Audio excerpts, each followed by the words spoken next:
Muy buenas tardes, queridas y queridos amigos de Cataluña, de la Federación Andaluza de Comunidades. Mi nombre es Juan Pinilla, soy cantador flamenco, aunque en estos tiempos en los que nos toca estar un poquito más en casa y como saben hay menos conciertos, menos recitales. Bueno, de alguna manera también ocupamos nuestro tiempo en esto que nos gusta tanto, que es explicar y hablar sobre la historia del flamenco. Y hoy concretamente vamos a hablar sobre la historia de una parte importantísima del flamenco, que es el baile. El baile lo vamos a tratar desde una perspectiva histórica y artística, y vamos a terminar haciendo una especie de análisis crítico para que ustedes vean a través de este análisis las distintas partes que componen un solo baile flamenco.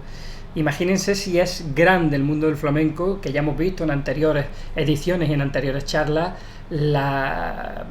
cuántos estilos flamencos, valga la redundancia, lo componen, desde la bulería, las soleares, las alegrías, todo el universo de los fandangos, ¿verdad? Todo el universo rítmico de la bulería por soleá, la propia soleá, la seguirilla.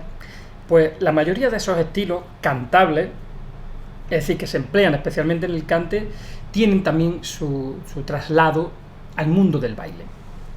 Pero para adentrarnos y para saber cómo bailan los intérpretes de la danza actuales, conviene dar un breve repaso a la historia del flamenco y a la historia de la danza flamenca, porque en un principio, lo hemos dicho en otras ocasiones, fue el cante. El cante fue lo que comenzó, aunque propiamente dicho desde el punto de vista flamenco, aunque en Andalucía, que como sabéis es donde se conforma el arte flamenco, el baile estaba presente ya marcial en una de sus obras, y estamos hablando en la época romana. Habla de las puellae gaditanae, traducción al castellano sería de las muchachas gaditanas, puellae gaditanae, jóvenes muchachas gaditanas. Y se encontraron en el foro romano, hace ya mucho tiempo, los arqueólogos encontraron una tumba en el foro de Roma, en el famoso, donde está el Palatino, donde está, ustedes seguro que han estado, algunas seguro que han pasado por allí. Encontraron una tumba de estas puellae gaditanae, de algunas de ellas, en la que escribieron sobre esa lápida una cosa preciosa que dice: que la tierra sea tan leve sobre vosotras como vosotras lo fuisteis sobre la tierra. Y este Marcial y otros grandes escritores hablan de las puellae gaditanae como unas muchachas que bailaban unos estilos, unas danzas muy distintas a las conocidas. Por lo tanto, ya en Cádiz hace 2000 años algo se bailaba, que no sabemos bien lo que era, pero sí que podemos decir que posiblemente sea el tatarabuelo del flamenco. Cuando en Cádiz había unas chicas ataviadas, ahí ustedes pueden buscar en internet las puellae gaditanae y encontrarán unas jóvenes dibujadas bailando. No se sabía bien lo que bailaba, pero sí que había pandero y sí que había algo de ritmo. Por lo tanto, algo tiene que haber ya en esta Andalucía nuestra desde aquellos tiempos para que se empezase a gestar el baile.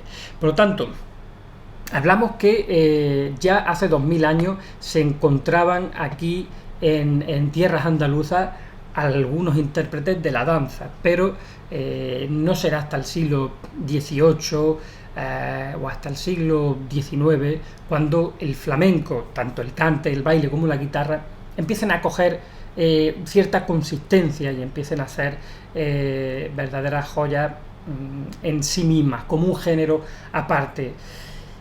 ¿Qué influyó para que las andaluzas y los andaluces, al son del cante, fuesen fraguando, porque el baile, como saben ustedes, siempre en el flamenco va acompañado de cante, o casi siempre, pero el 90% de las veces la importancia es que esté acompañado de cante y de guitarra flamenca para poder bailar al cante, para poder bailar a la guitarra, y en ese sentido no es hasta el siglo XIX cuando nos encontramos a las primeras escuelas bailadoras de flamenco. Pero ¿qué influye en la génesis y en la creación del baile flamenco? Es muy importante la escuela castellana conocida como escuela de baile bolera. Las danzas boleras son muy importantes, las danzas castellanas son muy importantes, todo eso efectivamente el pueblo andaluz lo canaliza, lo conoce a lo largo de los siglos y le va dando su propia impronta, su propia personalidad. Pero si a ello añadimos otra serie de mezclas maravillosas que se dan en Andalucía, es donde ya tenemos ese elemento tan distinto a los demás bailes castellanos, ¿verdad? Por ejemplo, verán ustedes, el puerto de Sevilla, que saben ustedes que Sevilla, Triana, es decir, es cuna de grandes flamencos, fue durante muchos siglos un sitio de paso de los barcos que iban destino a América, venían desde África llenos de esclavos y llegaban al puerto de Sevilla, allí cargaban. Cuentan en algunas crónicas que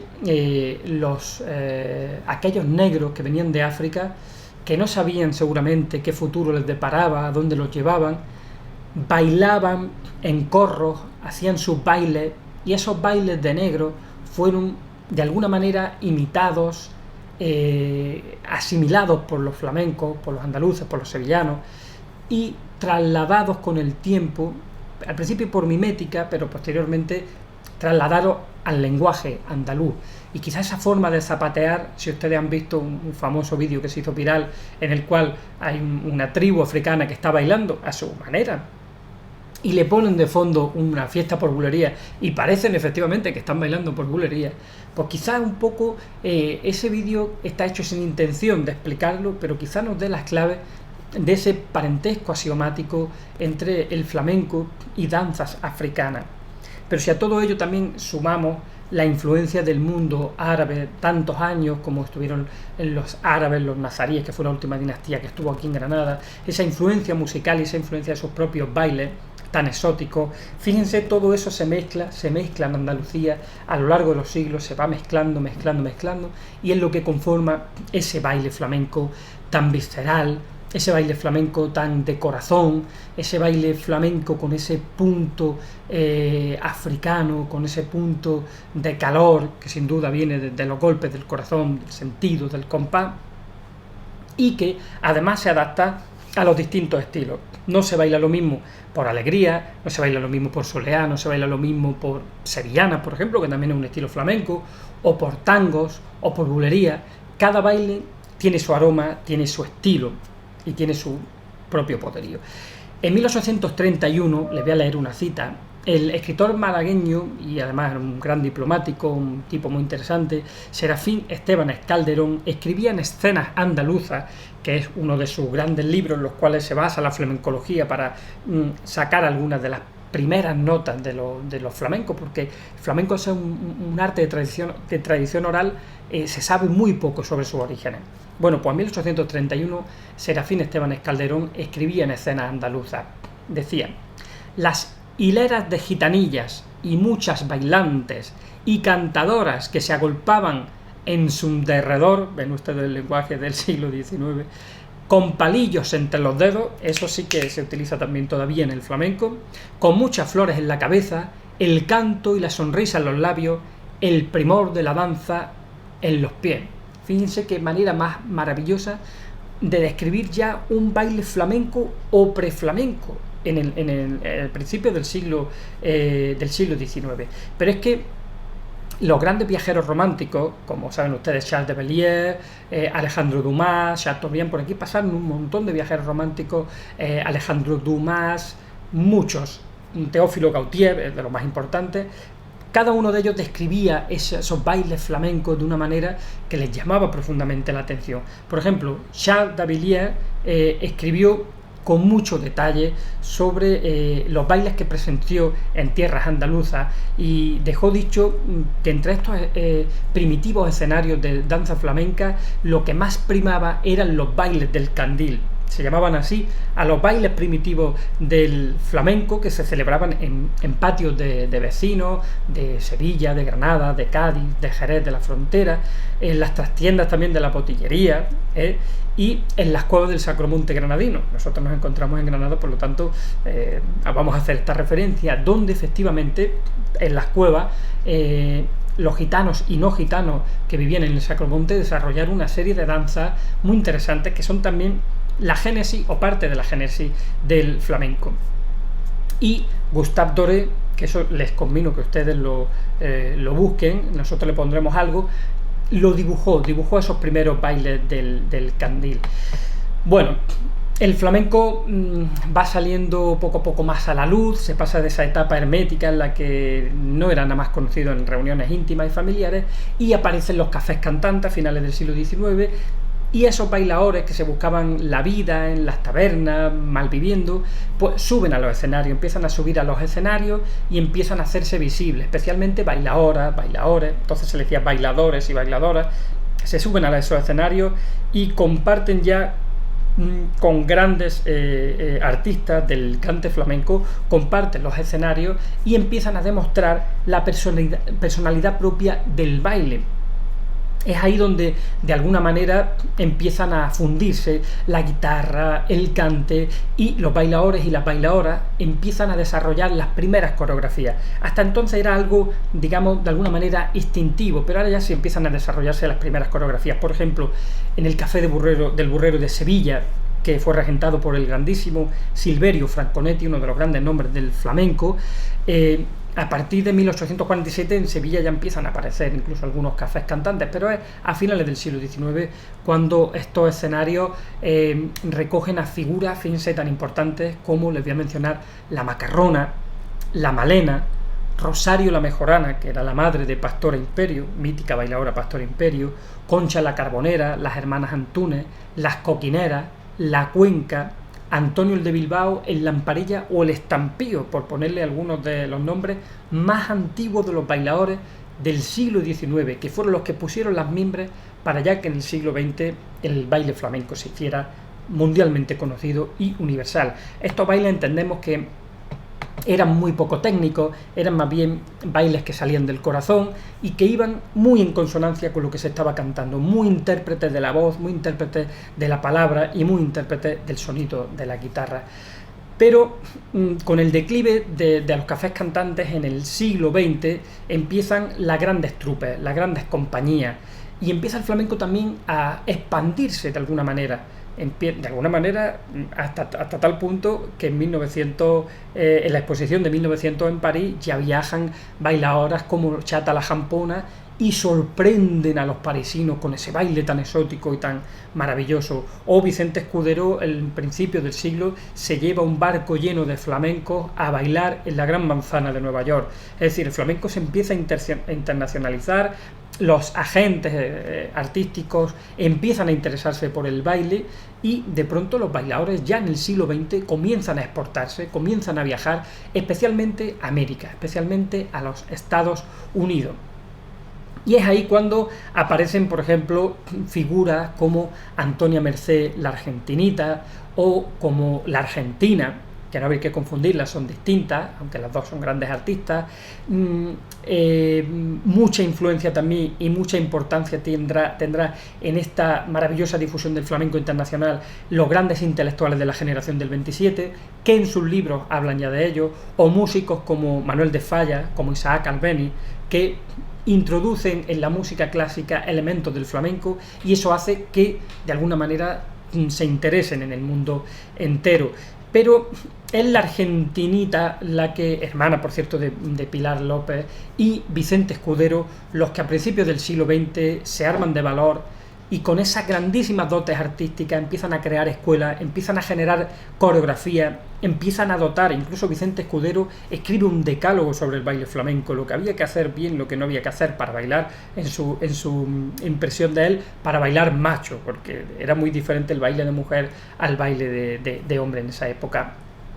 Entonces, en ese sentido, el flamenco ya se empieza a internacionalizar. Ahí tenés a Rosario y Antonio el bailarín, famosísimo, siendo muy jovencito, en los años 30, empiezan a viajar por Canadá, por los Estados Unidos, por toda Europa. El baile flamenco se hace absolutamente internacional. Y entre estos grandes ejemplos que les he mencionado, que por supuesto sufren también los avatares de una guerra civil en España, que tienen que irse, algunos se tienen que exiliar porque durante la guerra aquí no había apenas actuaciones, otros deciden irse vía Francia, unos a Argentina, otros a Estados Unidos.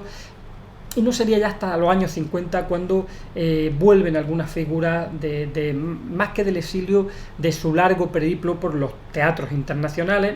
España ya medio reconstruida de una guerra, empiezan a poblar las grandes compañías de flamenco, entre ellas la de Juanito Valderrama, y ahí es donde aparecen de nuevo los nombres de los bailadores a la par que la de los cantadores, con lo cual tenemos ya que los bailadores han adquirido una importancia casi a la altura, casi no tanto todavía, pero casi a la altura del baile flamenco, del cante flamenco, y el flamenco ya es considerado a nivel internacional.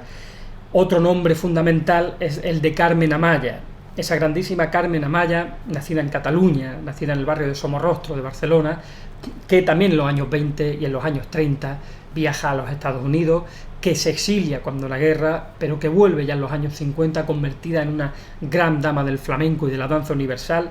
Y sobre estos artistas flamencos escribían en el mundo entero. Les parecía una maravilla saber y conocer qué se había hecho aquí en Andalucía con la danza, con esa mezcla de danzas que yo les hablaba. Bien, Carmen Amaya, Pastora Imperio, son otros de los grandes nombres, pero corriendo mucho en el tiempo, porque tenemos un tiempo limitado y la historia es muy grande, corriendo mucho en el tiempo, llegamos a los años 60 y ahí nos encontramos a grandísimas figuras que ya con esa grande influencia de las danzas internacionales dotan al flamenco de una maestría, de una solera y de una templanza únicas en el mundo. Estamos hablando de Antonio Gades, estamos hablando de Mario Maya, Merche Esmeralda, Mariquilla, El Guito, Manolete, un larguísimo etcétera de grandes artistas, entre los que destaca Mario Maya y Antonio Gades, porque ambos dignifican todavía mucho más la danza. Todos son grandes artistas, Manolete, Guito, pero Antonio Gades consigue crear sus primeras compañías de la mano de Pilar López, que fue su profesora, consigue crear sus propias compañías y consigue llevar el flamenco por primera vez a la Scala de Milán, al Teatro de la Scala de Milán, uno de los grandes teatros conocidos en el mundo entero, al Carnegie Hall de Nueva York, al Teatro Nacional de La Habana. Es decir, lo internacionaliza porque introduce elementos de todas las danzas para hacer un estudio profundo de las danzas populares españolas. Antonio Gades sería el que abriría de alguna manera la puerta. Posteriormente tendremos a Mario Maya, que es un grandísimo, aunque nacido en Córdoba, pero de granadino, porque con Díaz ya estaba aquí y toda su familia es de Granada. Nació por Avatares en Córdoba, pero Mario Maya, Premio Nacional de Danza, que también viaja a Nueva York, se empapa de todas las grandes tendencias y todo eso lo traen, lo recalcan en el flamenco. O posteriormente figuras, por ejemplo, como Manuela Carrasco, ese baile tan gitano y tan visceral, o figuras, por ejemplo, como Matilde Coral, que es la gran escuela sevillana, esa manera de mover los brazos, cuando dice las manos como paloma, ¿verdad? Esa manera de mover las manos en su escuela es más que patente y reconocida. Y viniéndonos mucho más a la actualidad, ¿vale? Ya estamos hablando, en resumidas cuentas, que en los años 60 el flamenco se internacionaliza a unos niveles el baile estratosférico, pero ya en nuestros días hablamos de que grandes figuras como Eva la Hierbabuena tienen consideraciones a las más altas esferas de cualquier artista internacional, y llenan teatro y llenan a veces incluso estadios. El caso de Eva la Hierbabuena, el caso de Manuel Liñán, grandísimo bailador también, el caso de Farruquito, el caso de Patricia Guerrero, de Fuensanta La Moneta, del Andrés Marín, el caso de Israel Galván. Es decir, hay una serie de bailadoras y de bailadores que están haciendo de su juventud llevada a ese baile, de su introspección, de su estudio, de su análisis, han conseguido llegar a unos niveles, el flamenco a unos niveles maravillosos que hacen que medio mundo, que las críticas de medio mundo, que libros, que tesis doctorales en el mundo entero se dediquen al baile flamenco. Por lo tanto, ese baile que nace en unas condiciones tan sociales tan desfavorecidas, de gente prácticamente del pueblo, que mezclan toda esa herencia cultural, que posteriormente pasa del sector íntimo, pasaría a los cafés cantantes, posteriormente de los cafés cantantes se iría a las compañías, empezaría a diluirse por el mundo entero, especialmente Estados Unidos y América Latina, y que hoy día es universal, y que antes que solicitar el cante, las grandes agencias internacionales solicitan el baile porque es un lenguaje universal. La gente dice algo maravilloso, dicen, no lo entiendo, pero me gusta. No puede haber una cosa más linda. Hablaremos también, muy por encima, que en Cádiz se baila distinto a Granada, en Sevilla se baila distinto a Córdoba, es decir, que cada una de las escuelas, incluida Madrid, tienen su propia esencia, su propia forma de ver el baile flamenco.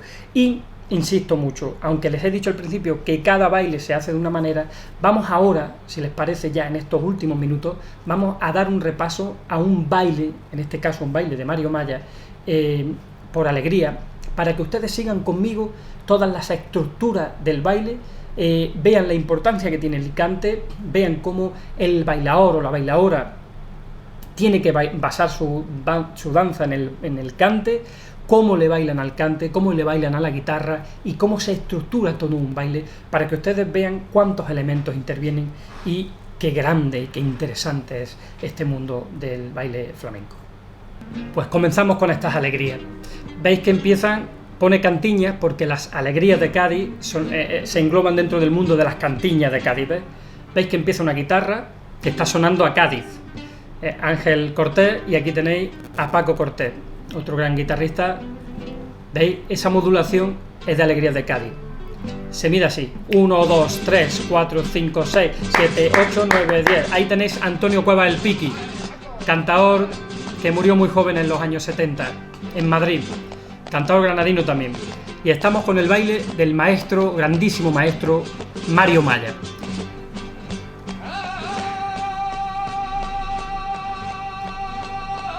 Ahí tenéis a Mario, fijaros cómo coloca la figura, fijaros qué estilización.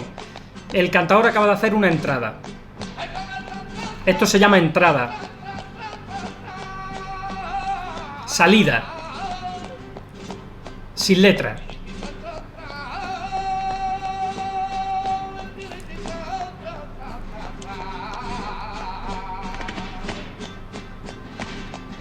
Ahí se coloca Mario. Zapateo.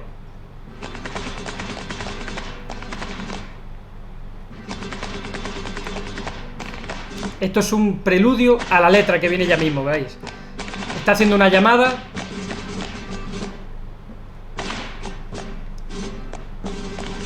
Y entra la letra.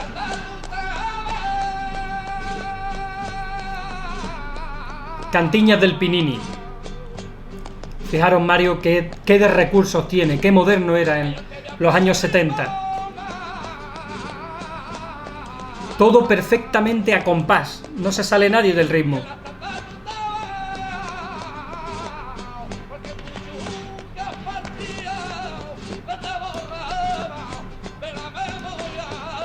Una llamada, eso es una llamada, cuando hace así con los brazos.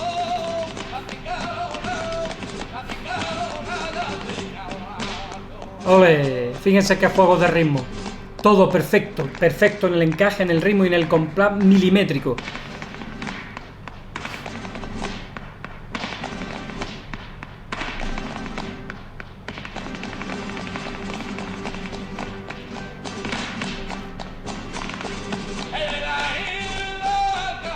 Juguetillo de cante. Y ahí está bailando el cante. Fíjense cómo lo recoge.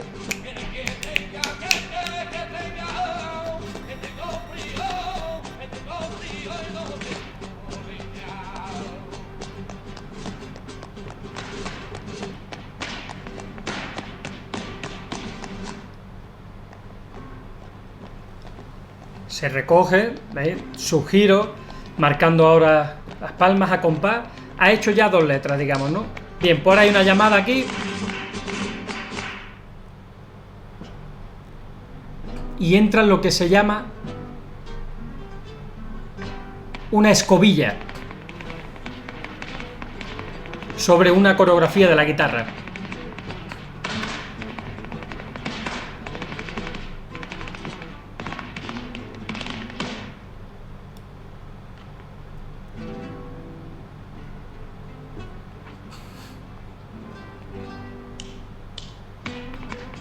Ahí tienen la escobilla. Aprecien cómo los tacones del bailador son pura música.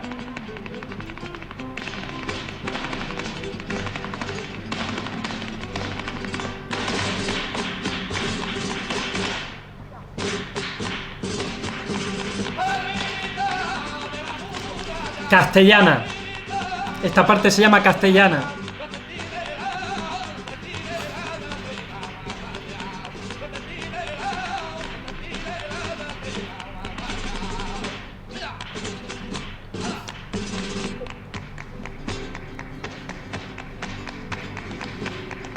Ven, ahí ven todo el cuadro al completo.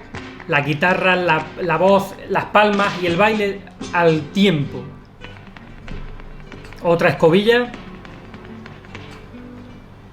Ven cómo son distintas partes dentro de un mismo baile. Cada parte tiene su aquel, ¿verdad? Su historia. Y tiene su significado dentro de la propia expresión de lo que quiere contar el bailador. Más o menos el esquema que se sigue en casi todas las alegrías, más o menos, ¿verdad? Ahí hay una subida. Fíjese qué precisión del baile de Mario.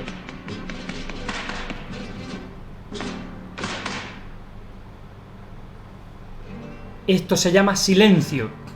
Esta parte es el silencio, se pierde el compás y el bailador interpreta. Todo dentro del baile por alegría, ¿verdad?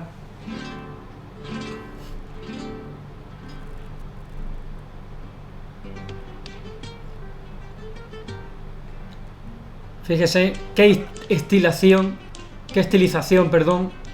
de figura de Mario Maya.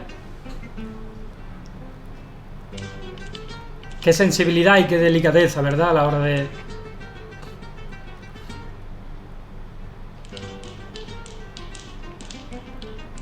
marcando el ritmo de las guitarras que están tocando los dos a la vez, como ven. Ya va subiendo el ritmo. Y se meten de nuevo. Eso es, como una especie de escobilla que va en sentido ascendente rítmicamente hablando. Ya los marcajes son más evidentes.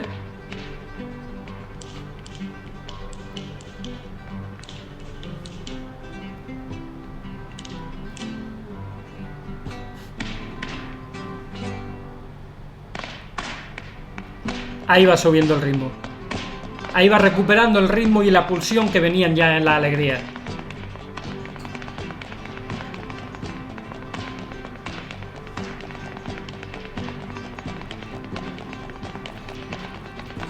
Fíjense qué bonito suenan los pies. Suenan a música, ¿verdad? Los juegos de pies que hace, los sentidos que tienen cada uno de esos juegos de pies, van encajados perfectamente en la música.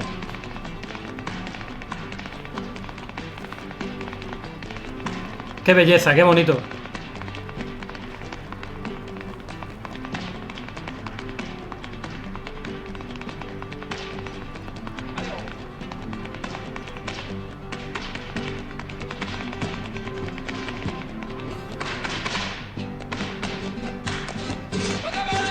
Bulerías de Cádiz.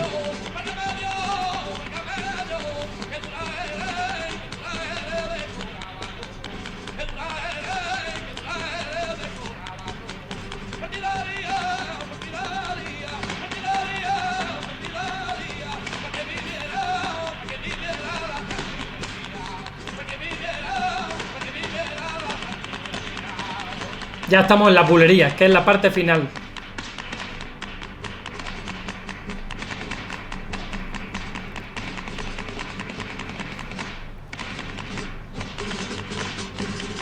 A ver, se recoge.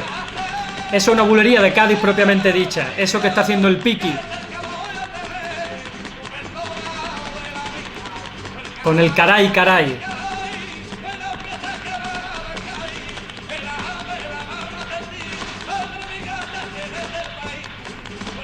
Ya se están despidiendo. Se quita la chaquetilla, Mario. Fíjense que no para de hacer juguetillos. Y ya viene la ida. Ya se va. Ahí está. La ida.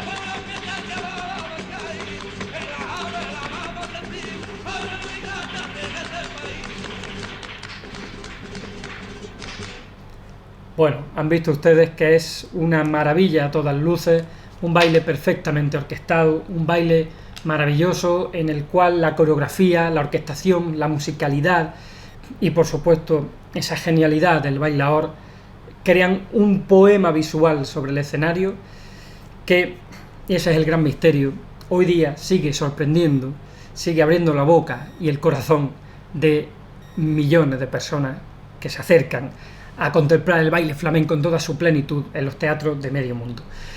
Por lo tanto, espero que les haya quedado un poquito claro sobre la historia y la génesis y los personajes que contribuyeron a la creación de este arte maravilloso del baile flamenco y hayan visto en este análisis musical y crítico cómo un solo baile flamenco, podríamos hacer lo mismo en la soleá, podemos hacer lo mismo en la seguirilla, aunque variarían las partes, son partes muy, muy distintas de un baile a otro, pero esto sería una alegría de Cádiz, se sigue haciendo más o menos así en la actualidad con algunas variaciones, pero para que vean qué grande, qué variado y qué rico es el mundo del flamenco. Espero que hayan disfrutado tanto como yo he disfrutado explicándoles esto que forma parte de mi querer y de mi sentir, y por supuesto transmitírselo a todos ustedes, amigas y amigos de la Federación Andaluza de Comunidades. Un fuerte abrazo y nos vemos en el próximo vídeo.